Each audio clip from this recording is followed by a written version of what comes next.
Hey everybody. Wanted to tell you a little bit about zeros of polynomial functions. This is in chapter 5, section 5 of the book, and it's the next little topic that we want to do. Wanted to give you a little heads up here. This is going to get a little bit wonky today, a little bit theoretical and stuff, more than we've done before, but it'll give us some tools, some tricks we can use to help us find these roots or zeros of polynomial functions, okay? It'll be all right.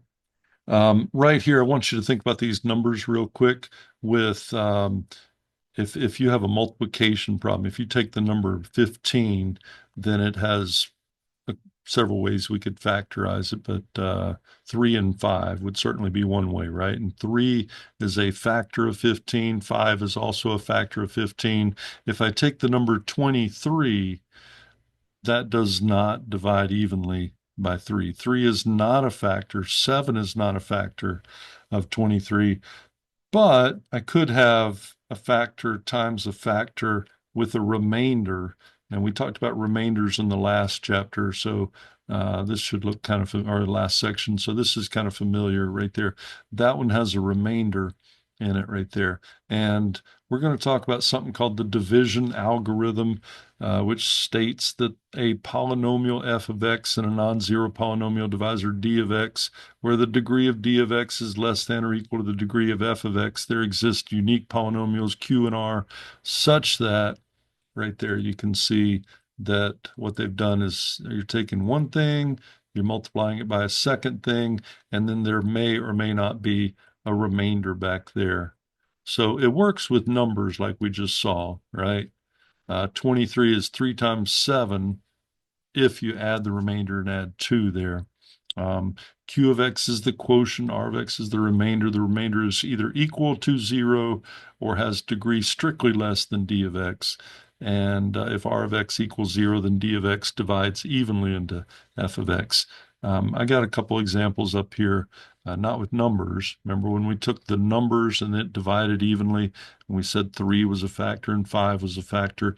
I could have a polynomial, and that's really all they're talking about here, for some polynomial. This is a quadratic, but it could be any order we wanted to.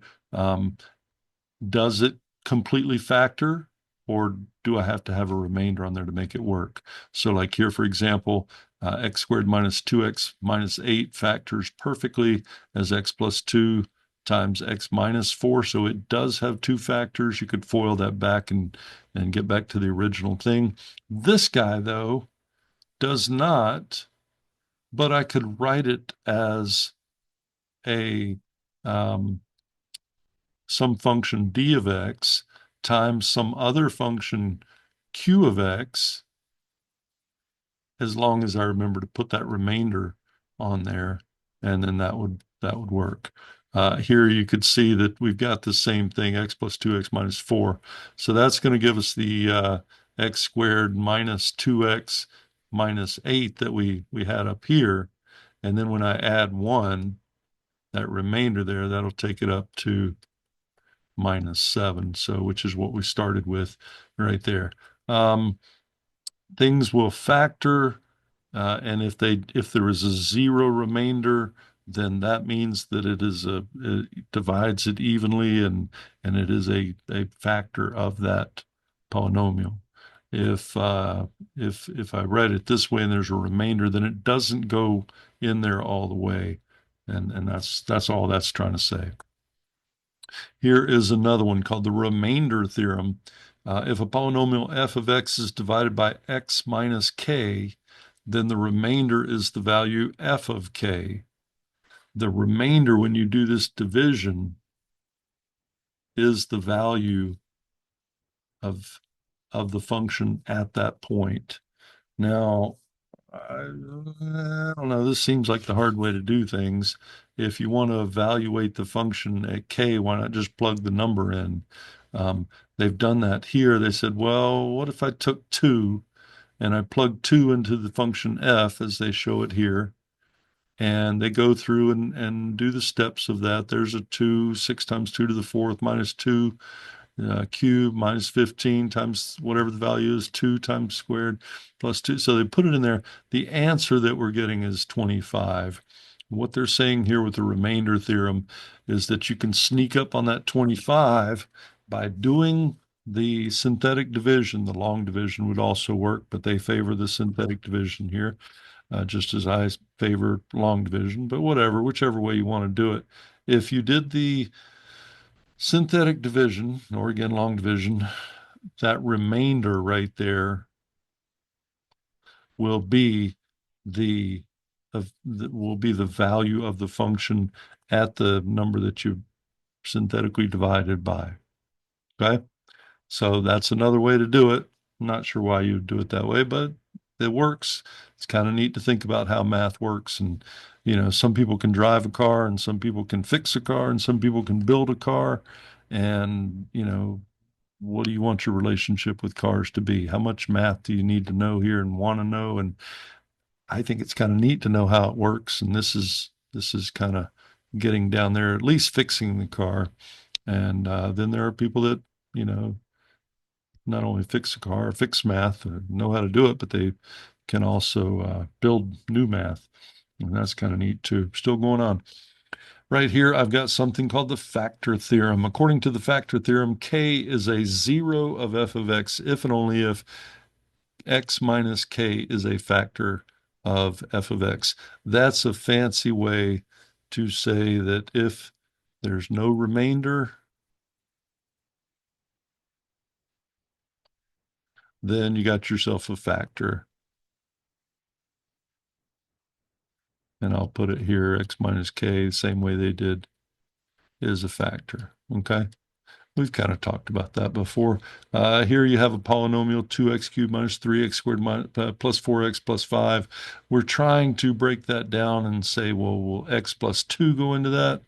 And the k right there, remember we've got the negative sign, x minus. I'd have to put a negative 2 to make it look like x plus 2. So really the k that we're interested in there is negative 2. And in this case, when I write x plus 2, that is not a factor of the polynomial because I did get a remainder. And this is saying if you get a remainder, then it's not a factor. Okay. And again, whether you do it long division, whether you do it synthetic division, you should get the same result. Here is that 2, which, we started with x cubed, so you knock it down 1, that would be x squared. I got a minus 7, so that'd be x. There's a positive 18, but that remainder, negative 31, says, nope, that does not divide that polynomial, so therefore it is not a factor. All right, here's another one, the rational zero theorem. Right here, it's saying that for every polynomial, and you kind of got to get used to the way they write these things. They're trying to be generic. They're trying to be as inclusive as possible and saying, what kind of function could I have here? And so when you see that there's some number right here, a, that's going to be your coefficient. There's some power of x, and you can see they've got x to the n. It could be x to the fourth, x to the seventh, 15th, whatever the number is. There's room for it there. And then you've got a new coefficient, and here's a new power of x, but it's one less than whatever this was. So, in the one that we have, 2x to the fourth, there's our 2, x to the fourth, got some new coefficient. In this case, it's a negative 5, x to the n minus 1. We went from 4 down to 3. So all that you see there, way down here at the end, there is the constant term, that negative 4 that you see. All right.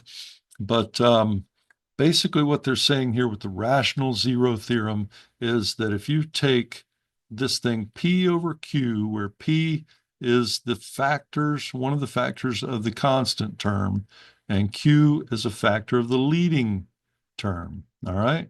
So let's go down here and look at this one and see what happens. If I take the leading coefficient, 2, and I think about the factors of 2, what numbers will divide 2? I could either have 1 or 2. Those are all the integers that that will, and that was the specification there.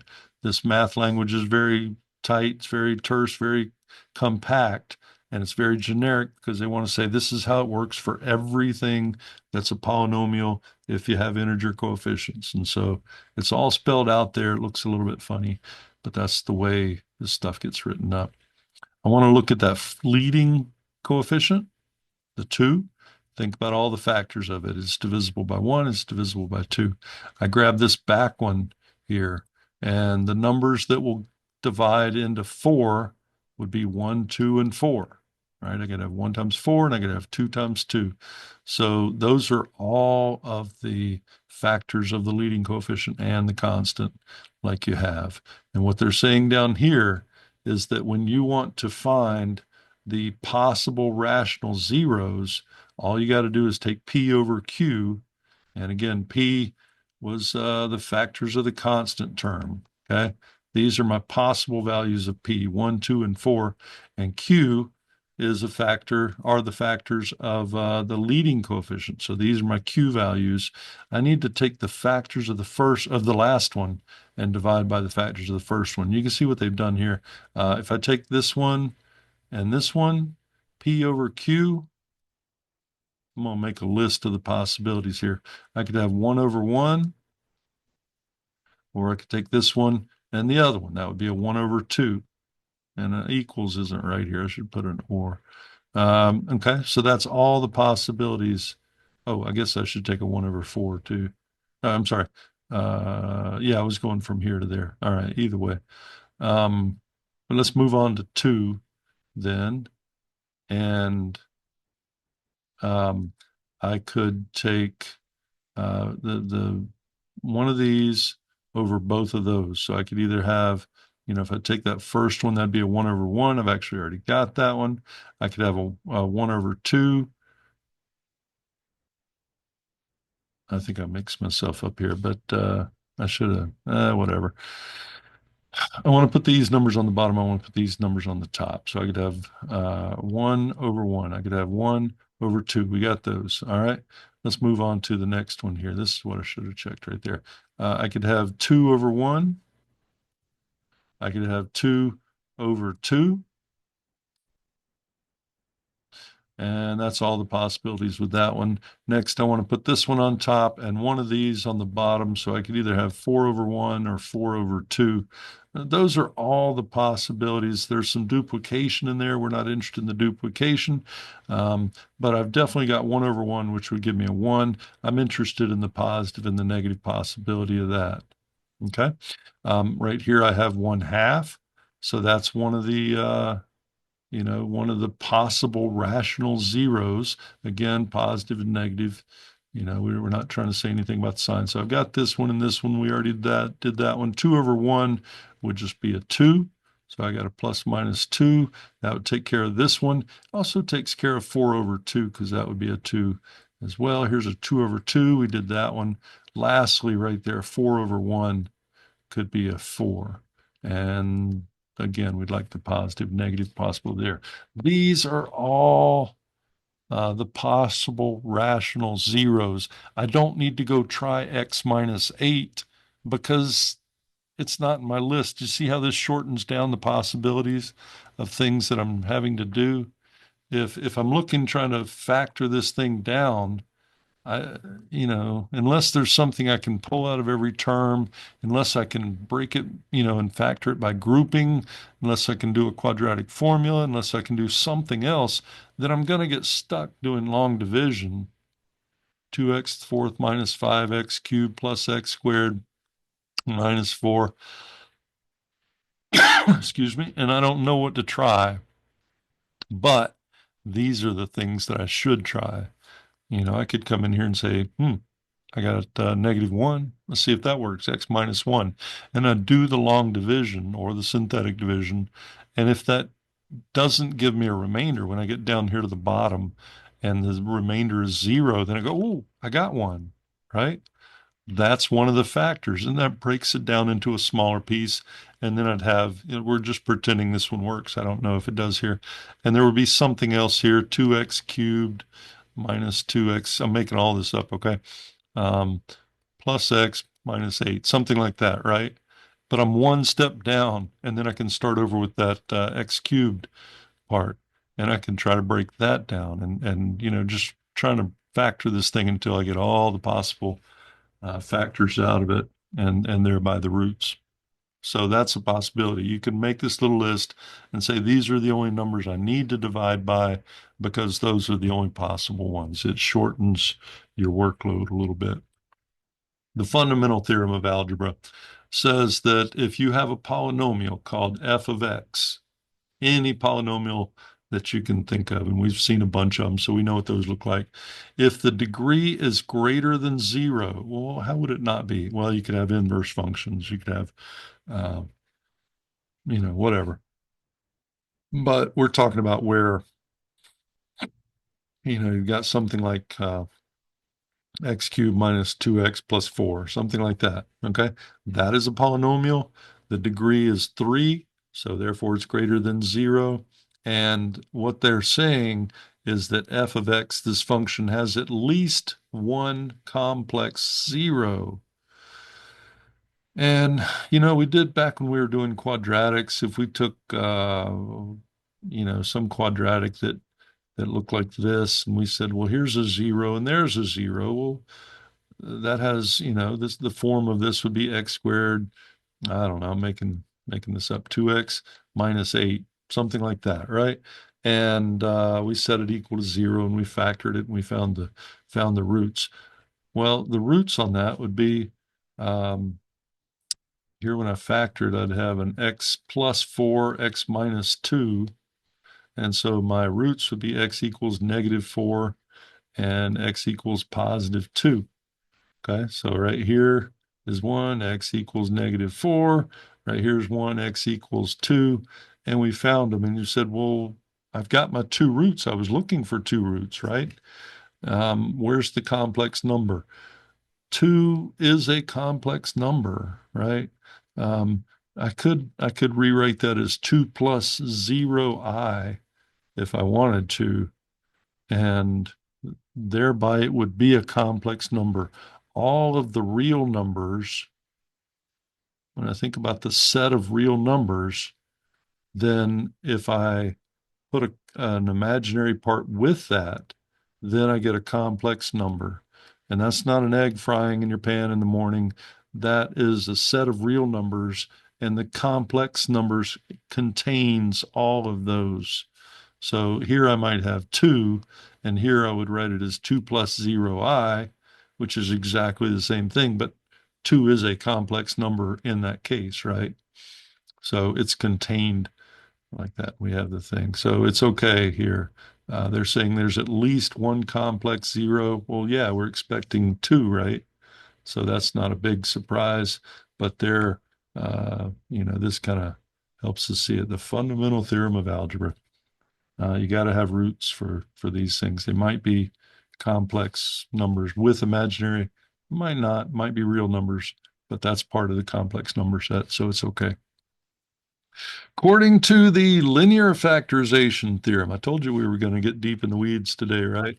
A polynomial function will have the same number of factors as its degree, and each factor will be in the form x minus c, where c is a complex number. And here, one more time, we're going to put on there that complex includes real numbers. So don't get all excited there. That's not what I was trying to write. Includes real numbers. Um, Okay, well, we've been saying that all along, right? If you're looking at a function that says f of x equals x to the seventh minus 5x plus 2, okay? The degree of that thing is the highest power, and that means that it will have the same number of factors as the degree. So this thing will have 7 roots. 7 zeros, 7 solutions, and they will all be complex numbers, some of which might also, or maybe all of which might be elements of the real number set too. So there's that. There's one last little thing here, and they say if it is a complex zero, complex root here, if one of the answers is 3 plus 2i, then I'm guaranteed to also have its complex conjugate 3 minus 2i. Okay. So that's kind of interesting. We could have seven roots to this. I'm not going to go through and find them what they are. The easiest thing would be to punch it in your calculator and see where it crosses. That would give you the two real roots, right? But I could have more. I shouldn't have said that. There are seven roots. Some of them might be real numbers. Maybe none of them are real numbers. Maybe, but they're all complex numbers. So there's going to be seven complex numbers out there. That last little part says if it's got an imaginary part, then that automatically counts as two of them because you've got 3 plus 2i or whatever the and solution is. 3 minus 2i would also have to be one. The complex conjugate is what you call that thing when you change the sign in the middle. All right. Last up here, this is Descartes' rule of sign. Remember, we talked about Descartes before. He was the guy that was watching the fly on the ceiling and came up with the coordinate graphing system from that, Cartesian coordinates, rectangular coordinates. So here, starting off with a polynomial, okay? That's what a polynomial looks like. There's number 7x to the third plus 4x squared dot dot dot plus 2x plus 9, whatever it is, right? Could be anything. You got yourself a polynomial that has real coefficients. When I look at the numbers out in front, here's the number one. Can't see it, but there's a little invisible one here, here, here, and here. Those are all real numbers. And when you have real coefficients in a polynomial, you almost always do, right? There's a trick that you can play here to say how many positive real zeros am I going to get? Now I went ahead and graphed this thing right here. This is the polynomial we're looking at. I went ahead, punched it into my calculator, and it looks like this. Not terribly surprising. You can see that the degree is 4. It's an even function. It should look like a parabola. It does. It goes down and back. We're interested in the roots, and there's one right there, and there's one right here. And what this rule is saying, this is actually kind of handy, kind of neat, and it makes you wonder what else Descartes thought about laying around in bed all day. But his rule of sign says if you come through here and count how many times the sign changes, it's plus, plus, plus. Didn't change there, but right there I've got one sign change, went from plus to minus. When you have one sign change, then the number of positive real zeros. How many zeros do I have on this side of the x-axis will be either it will be either equal to number of sign changes or it'll be less than that by an even integer. So I could have at most one, the maximum of one positive real root. Okay. And right there it is, right? There's our one positive root. I can't have two because the sign's only changed one time there. That's pretty interesting. The second part of this says, well, gee, if you come along and you put in negative x to that, and we're not picking a number here, we're just putting in negative x everywhere that we saw x up here, 1, 2, 3, 4 times, we're slapping in a negative x, and we are kind of simplifying it from there. And by that, I mean, here's negative x to the fourth. So that'd be negative x times negative x times negative x times negative x. You get x to the fourth, but most importantly here, you get negative multiplied 4 times. That's going to give you a positive, right? Right here, when you do x cubed or negative x cubed, that would be negative x times negative x times negative x. And you can see we're multiplying negative times negative times negative, and you're going to get a negative, right there. That's a sign change. And you do the next one. When I square this thing, a negative times a negative is going to go positive. That's a second sign change. We'll put a negative x in here, and it's not getting squared or anything. It's just there. So it goes to negative. It changed signs one, two, three times. It stayed here, so it didn't change this one. It's still negative, negative. Um, what that says is that I have three sign changes. What's that good for? The number of negative real zeros is equal to the number of sign changes or less than that by an even integer. So I could have three, I'd have a max of three real negative roots over here on this side. I could have a maximum of three, or if it's not three, then I've got to have come down from three two steps. So I could have one real negative root. That's possible. If you go down two more, you got negative one. That doesn't make any sense. So right here, that one that we see on the calculator is that. We didn't have three of them. I could have a maximum of three, but I only had one real root on the negative side of the x-axis there. And so that's kind of interesting little trick right there. You just go through, you take your function, say it's still the same sign. Whoops, changed one time. I could have at most one real root on the right-hand side. And then you put in negative x. This is a little bit of a chore, but not too bad. You're just pretty much changing the signs here. And really, you're only interested in the sign. So even if there were a three here, don't worry about going three to the fourth. Um, it would be 81, so it's not a big deal, but you really want to know that sign. When it goes from positive to negative, and then stays negative, that's three changes. So I could have at most three roots over here. But if I don't have three, then I could only have one or zero. All right. I can't have negative one. I can't keep going with this forever. Right. So hopefully those are some tricks and tips that will help you find these roots and factor these things and break them down. I would say that this is a pretty neat trick here, knowing how many you're looking for on each side. And the last one um, right here, where you know that there ought to be as many roots as the highest power. They're going to all be complex numbers, but we're really usually interested in the real ones, which are still complex numbers. And so that's handy. And I don't know, that one does you a whole lot of good. But oh, and this right here.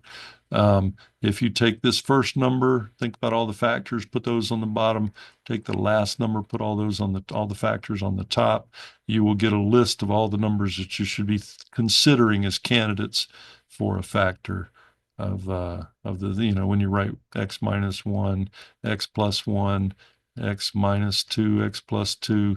These are the things that are worth checking, and you don't have to go through the whole list of numbers. It's going to be one of these eight right here. So you're down to eight from an infinite number, but still a lot of long division or synthetic division to break these things open. All right. Thanks for stopping by. Sorry for all the theory. Hopefully it helps you. Um, and don't worry about it too much. It's just one of those things we need to kind of see and think about for a minute. We've done that. So have a good night. Let me know if I can do anything to help. Thanks.